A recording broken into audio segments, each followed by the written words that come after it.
कोमल की शादी एक सुखी संपन्न परिवार में हुई थी। शादी को महज अभी 1 साल ही हुआ था, पर यह 1 साल कैसे बीत गया उसे पता ही नहीं चला। ससुराल वालों से इतना प्यार जो मिला था उसे, सुबह कब हो जाती है और शाम कब हो जाती है वो समझ ही नहीं पाती थी। उसके सास और उसके बीच का रिश्ता इतना प्यारा था कि लोग देखकर भी कहते, माँ बेटी का रिश्ता है या सास बहू का रिश्ता।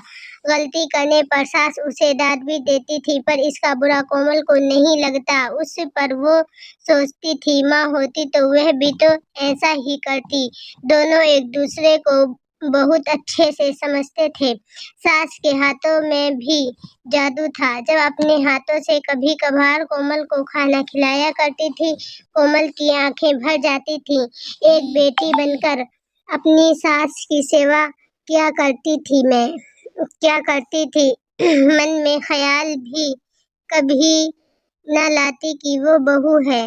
अपनी जिम्मेदारियों को अच्छे से समझती थी। कोमल के पति पुनीत 2 भाई थे। बड़े भाई का नाम आलोक और भाभी का नाम रिया था। यूं तो रिया भी सब कुछ अच्छे से करती थी, पर वह इस स्वभाव से थोड़ी जलनशील प्रवृत्ति की थी। उसे कोमल का यूं सासू माँ के साथ घुलना मिलना बिल्कुल पसंद नहीं था।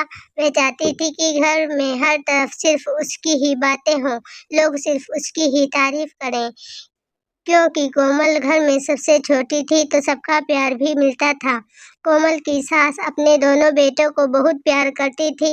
आखिर वो बच्चों में फर्क कैसे कर सकती है। रिया दिन रात अपने पति आलोक को कहती रहती थी कि इस घर में अब से वह मान सम्मान नहीं मिलता। सारे लोग दिन रात कोमल कोमल ही किया करते हैं। आलोक उसे समझाता था कि नहीं, ऐसी कोई बात नहीं है, तुम्हें गलतफहमी हो रही है। अगर तुम्हें तकलीफ होती है तो तुम माँ से जाकर बात करो। आलोक, तुम मेरी बातों को नहीं समझ रहे हो। सारा दिन लोग छोटे देवर और देवरानी की ही बातें क्या करते हैं, जैसे मेरा तो इस घर में कोई पूछ ना हो। अब मुझे अलग रहना है। मैं यहाँ एक पल भी नहीं रहना चाहती। रिया, तुम गलत कह रही हो। एक छत में एक घर में कभी 2 चूल्हे आज तक तुमने सुने हैं? यह सब हमारे यहाँ नहीं होता। माँ से बंटवारा कैसा? तो ठीक है आलोक, तुम माँ को ही बांट दो। माँ हम लोगों के साथ रहेंगी।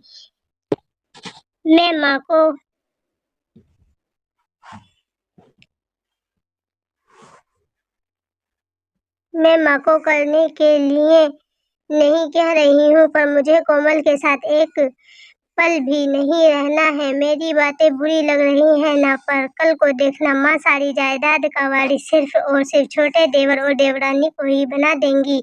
हमारे हाथों में तो कुछ भी ना रहेगा। तुम्हें आज मेरी बातें समझ में नहीं आ रही हैं ना, पर कल जब ऐसा होगा तो मुझसे कुछ कहने को मत आना।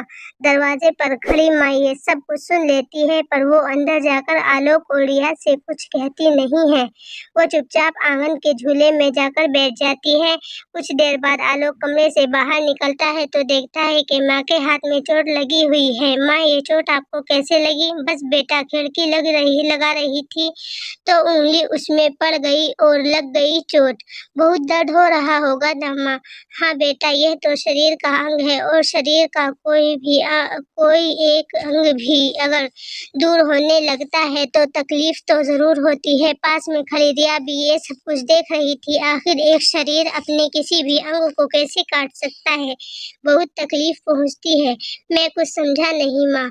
जब तुम दोनों माँ बाप बनोगे तो समझ जाओगे। एक माँ बाप के लिए अपने 2 बच्चों के बीच चयन करना कितना मुश्किल होता है। दोनों को जन्म देने में एक माँ को उतनी ही कठिनाइयों का सामना करना पड़ता है, एक बाप को उतनी ही कठिनाइयों का सामना करना पड़ता है एक अच्छी परवरिश के लिए। फिर जब बच्चे बड़े हो जाते हैं तो माँ बाप को यह सुनने के लिए क्यों मजबूर कर देते हैं कि आप मेरे पास रहोगे या बड़े भैया के पास। क्या बहू के मायके में उसके भाई ने ऐसी बात कही होती तो उसे तकलीफ ना होती? क्या बहू की माँ के लिए ये सब आसान होगा कि वह बहू और उसके भाई में से किसी एक संतान का चयन करे। रिया को अपनी गलती का एहसास हो गया। उसे लगा कि अगर मेरी सास को भी इन कठिनाइयों का सामना करना पड़ता तो कितनी उसे तकलीफ होती। बड़ी बहू और छोटी बहू इस घर की दो बेटियां हैं। बेटियां तो पराई होकर अपनी ससुराल चली गई और ससुराल में आती हैं जो बहू वही कहलाती हैं बेटियां। फिर तुम दोनों में अंतर कैसे कर सकती हूँ? तुम तो हमारे कुल को रोशन करने वाली हो। अपने दिल और दिमाग से निकाल दो। किसी एक को प्यार करती है माँ, अपने हर एक बच्चे को एक समान ही प्यार करती है।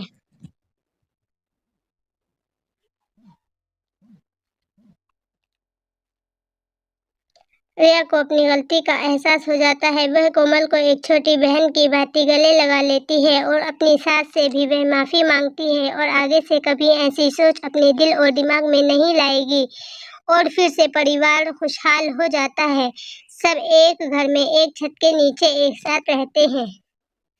फ्रेंड्स, वीडियो अच्छी लगे तो वीडियो को लाइक कीजिए, चैनल को सब्सक्राइब कीजिए। मिलेंगे नेक्स्ट वीडियो में।